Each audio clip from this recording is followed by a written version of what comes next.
Assalamualaikum warahmatullahi taala wabarakatuh. Selamat sejahtera. Tuan-tuan, tolong share, tolong like, tolong subscribe.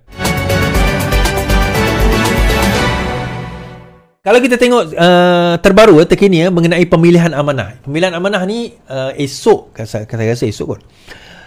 Penentuan kepada ketua pemuda dan juga presiden. Dia menariknya tuan-tuan, ada 500 orang perwakilan, mereka akan memilih 27 orang. Daripada 27 orang ini, mereka akan memilih siapakah yang bakal jadi presiden.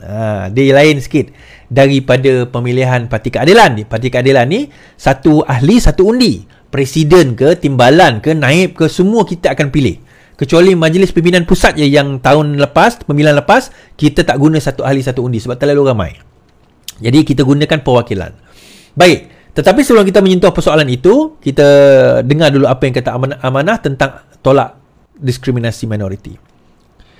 Amanah tolak ketuanan kaum, diskriminasi minoriti. Amanah menentang politik identiti dan adu domba yang dianjurkan oleh PN, tegas Presiden Muhammad Sabu. Parti Amanah Negara menolak diskriminasi kaum minoriti serentak mendominasi pihak minoriti dengan konsep ketuanan kaum. Politik identiti mesti ditentang oleh Parti Amanah kerana membawa pendekatan politik adu domba, politik menakut-nakutkan orang Melayu dan Islam. Kononnya Islam terancam dan Melayu terabai. Katanya ketika menyampaikan pidato Presiden. Kata Muhammad, pegangan agama secara melampau yang dipamerkan menunjukkan PN mengabaikan pelbagai budaya dan kemajuan etnik di dalam negara kita. Menurutnya lagi, orientasi politik toksik, ekstrim dan jumud yang diamalkan parti pembangkang akan menjerumuskan negara ke lembah konflik berterusan perebutan kuasa politik. Kata Muhammad lagi, naratif agama dan kaum sering ditunggang dan disalahguna untuk dijadikan modal. Selain amalan takfiri yang mengkafirkan lawan. Ia sekaligus membawa natijah buruk, gejala takfiri dan ia mudahnya mengkafirkan lawan politik sebagai tidak Islam atau kurang Islam berbanding dengan mereka. Alright. Sebelum saya nak menyentuh tentang disebut tadi Muhammad Sabu Muhammad Sabu sebut pasal ketuanan kaum ni, kan? Supremacy, the supremacy of one race. Yang sebelum ini the right, the konservatif di barat pun guna white supremacy. Dalam masa yang sama, on the other hand, satu lagi adalah di mana mereka beranggapan bahawa tidak ada hak atau diskriminasi patut dikenakan kepada golongan-golongan minoriti. Mereka adalah golongan second class. Mereka adalah golongan pendatang. Mereka adalah orang yang tidak layak dipanggil sebagai warga negara kita walaupun mereka lahir dan mak bapak mereka lahir dan datuk nenek mereka lahir dan memegang IC. Dia ada yang beranggapan sebegini, tuan-tuan. Jangan terkejut. Tak payah tengok jauh. Look left and right. Bukan sekarang ni lah. Tanya dalam WhatsApp group, tanya left and right. Apa? Dia orang tak cakap macam tu. Dia orang tak kata, oh kita tak beranggapan China, India macam tu. Dia tak kata macam tu. Tetapi daripada bahasa dia, kita tahu kalaulah dia orang berkuasa, hancurlah Islam, habislah orang Melayu. Itu ayat dia. From there, kita tahu sebenarnya itu mentality. Apa orang kata? Mentality racism, discrimination yang telah ditanam dalam kepala mereka. Tuan-tuan, kita nak bawa dalam masyarakat madani ini adalah masyarakat pemikiran di mana kita melihat perkara secara objektif. Kita kena jadi masyarakat yang pertengahan, wasatiyah. Kita jangan terlalu lenient sampai kita mengabaikan budaya, agama, culture, cair semua. Bukan. Tetapi dalam masa yang sama, kita juga bukan yang terlalu, orang kata nationalistic dan juga terlalu kitalah yang terpaling sehingga kita menindas agama, bangsa dan juga keturunan orang lain. Dua perkara ini kita kena timbang dengan baik, tuan-tuan. Kita kena timbal dengan baik. Dan kita kena faham, semua majoriti rakyat Malaysia mempunyai niat yang baik terhadap negaranya. Adalah yang jahat, kita tak nafikan. Tetapi bukanlah semua mereka itu jahat terhadap. Bila saya sebut mereka itu bukan orang Melayu dan Cina saja, Melayu, Cina dan India saja, dan juga Iban, Kadazan sebagainya. Kita sebut orang Melayu sendiri. Yang jual tanah tu siapa, tuan-tuan? Yang pergi songlap tu siapa? Yang sakau siapa? Yang pergi curi duit siapa? Yang salah guna kuasa siapa? Hadi Awang menyebut hari itu. Dia kata bahawa menurut kajian, ramai orang memberi rasuah adalah orang bukan Melayu. Betul. Dalam kajian tersebut, betul. Tetapi dia berhenti kat situ. Half truth is a whole lie. Dia lupa nak bagi tahu majoriti yang meminta rasuah itu adalah orang Melayu. Kenapa? Simple. Majoriti orang Melayu berada di dalam kerajaan, memegang kuasa. Daripada situ mereka meminta. Tak ada orang minta, macam mana orang nak bagi? Dia kata kalau tak bagi, apa orang kata, dia kata kalau mereka tak bagi, takkan mereka minta. Siapa kata? Kalau tak minta, mereka tak akan bagi.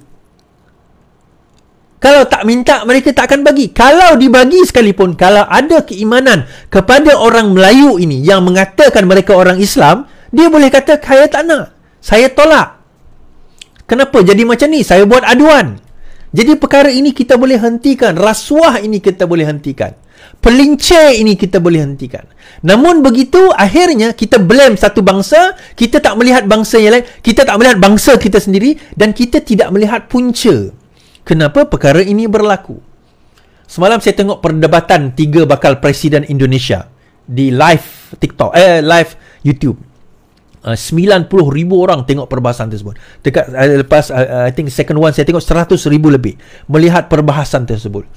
Saya kata, dan ketiga-tiga mereka senada dengan satu perkara, korupsi. Ada yang cakap reformasi yang kita lakukan adalah untuk menentang korupsi. Corruption. Kenapa tuan-tuan corruption tu rampant?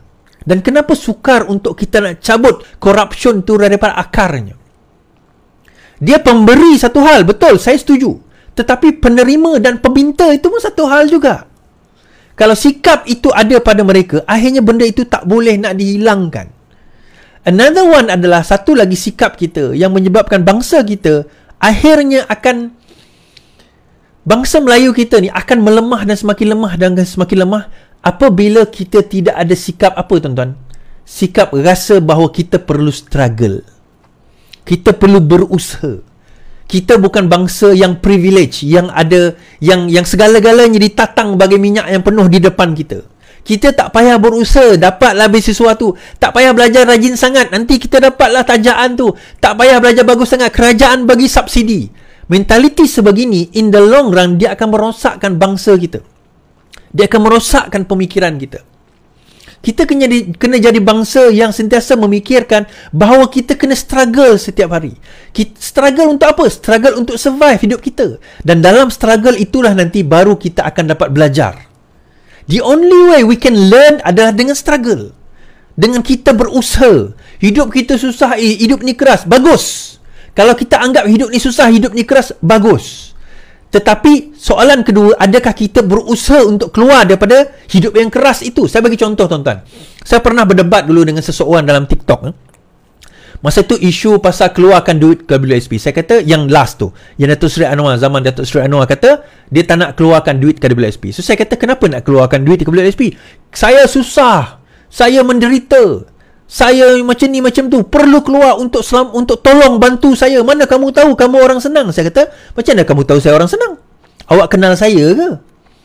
Tak adalah, saya perlukan duit tu. Saya tanya, duit tu untuk apa? Untuk saya bayar hutang lah. Saya kata, 4 kali keluar KWSP, kenapa tak guna duit 4 kali tu untuk bayar hutang?